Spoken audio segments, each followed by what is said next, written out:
Hello guys, আসসালামু আলাইকুম। আশা করি আপনারা সবাই ভালো আছেন। কে কোথা থেকে ভিডিওটা দেখতেছেন অবশ্যই কমেন্টে জানাবেন। এই যে দেখতেছেন সবাই কিন্তু খাওয়া দাওয়া নিয়ে ব্যস্ত হয়ে গেছে এবং সবাই খাওয়া দাওয়া করতেছে এবং আপনারাও চাইলে মন চাইলে কিন্তু আমার হোটেলে আসতে পারেন।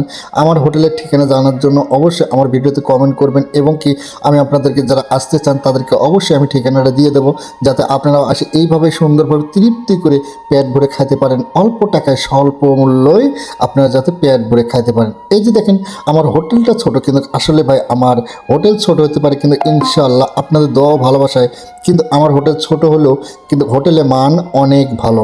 দেখেন একটা সময় যে হোটেলে আমি একটা কর্মচারী রাখছিলাম সেই কর্মচারী বেতন দিচ্ছি আমি ধার করে। ইনশাআল্লাহ আল্লাহর অনেক রহমত এবং কি আল্লাহর রহমত আছে বিদায় আজকে সেই হোটেলে আমার 3টে কর্মচারী কাজ করতেছে এবং কি তাদেরকে দৈনিকটা দৈনিক দিতেছি। তারপর আমার কারো কাছে হাত পাতা লাগে না। ইনশাআল্লাহ তাদেরকে বেতন দিয়ে আমার কিছু হলো চা নাস্তা খাওয়ার টাকা থাকে।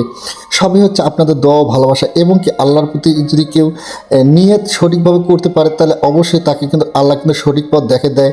এটা কিন্তু আল্লাহ নিজের হাতে তাকে কিন্তু দেয়, কিন্তু তার জন্য আমাদেরকে অবশ্যই সবাইকে কঠিন পরিশ্রম করতে হবে। সফলতা দেখা পেতে গেলে অবশ্যই আমাদেরকে সকলকে পরিশ্রম করতে হবে। ভাই চাইলেই কিন্তু একটা গাছ লাগায় কিন্তু কখনো ফল খাওয়া যায় না। এই যে দেখেন আমার হোটেলে কর্মচারী আছে, তারপর আমি কারিগরি কাজ বাদ দিয়ে কিন্তু আমি দেখতেছি কে কোথায় বসবে, কে কোথায় বসার মতো জায়গা নেই। দেখেন সবগুলো আমি দেখতেছি, সবগুলো দেখশন করতেছি, কার কী সমস্যা সেটা জিজ্ঞেস করতেছি।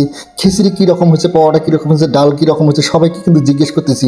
তার মানে এখানে যদি ভালো না হয় কেউ কিন্তু খাইতে আসবে না, সবাই খায় টাকা দিয়ে। আমার মতন হাজারো হোটেলওয়ালা এই ঢাকা শহরে আছে, সবাই কিন্তু ব্যবসা করার জন্য এখানে নামছে। তবে আমার মূল উদ্দেশ্য যে এখানে যেন খাবারটা যেন সবাই যেন সুন্দরভাবে খাইতে পারে এবং কি খাবারটা যেন তৃপ্তিভাবে খাইতে পারে। আমার মূল উদ্দেশ্য হলো এটাই। আমি চেষ্টা করি ইনশাআল্লাহ যতটুকু পারি আমি ভালোভাবে পাক শাক করে তাদেরকে খেলার চেষ্টা করি এবং কি তাদেরকে তৃপ্তি করে তাদেরকে যেন খাইতে পারে সেই চেষ্টাটা আমি অবশ্যই করি।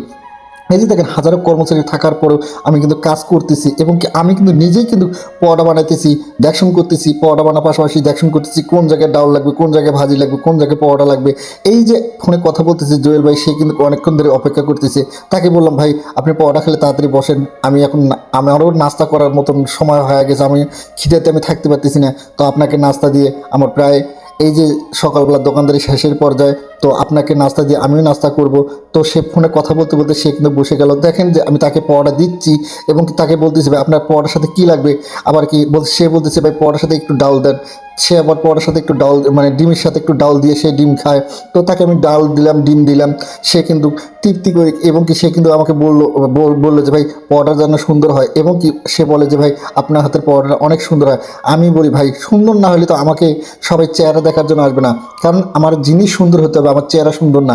কারণ ব্যবসা করতে গেলে চেহারা আপনার যাই হয় না কেন, কিন্তু আপনার যদি ব্যবসার কোয়ালিটি যদি ভালো না থাকে, যদি মানের কোয়ালিটি যদি ভালো না থাকে, তাহলে আপনার ব্যবসা কেউ কিন্তু আসবে না, আপনার দোকান আপনার পড়ে থাকবে। তবে ওই যে একটা কথা বললাম যে একটা সময় আমি কর্মচারী রাখতে পারতাম না, এখন আল্লাহর রহমত 3টে কর্মচারী, কিন্তু তারপরও আমি কিন্তু তাদেরকে ঠিকভাবে বেতন দিতেছি এবং কি কারো কাছে হাত পাতা লাগতেছে না। সবই শুধু আপনাদের দোয়া ও ভালোবাসা। আপনারা সবাই ভালো থাকবেন, সুস্থ থাকবেন, ইনশাল্লাহ আমার জন্য দোয়া করবেন আর ভিডিওটা বেশি বেশি করে সবাই শেয়ার করে দেবেন।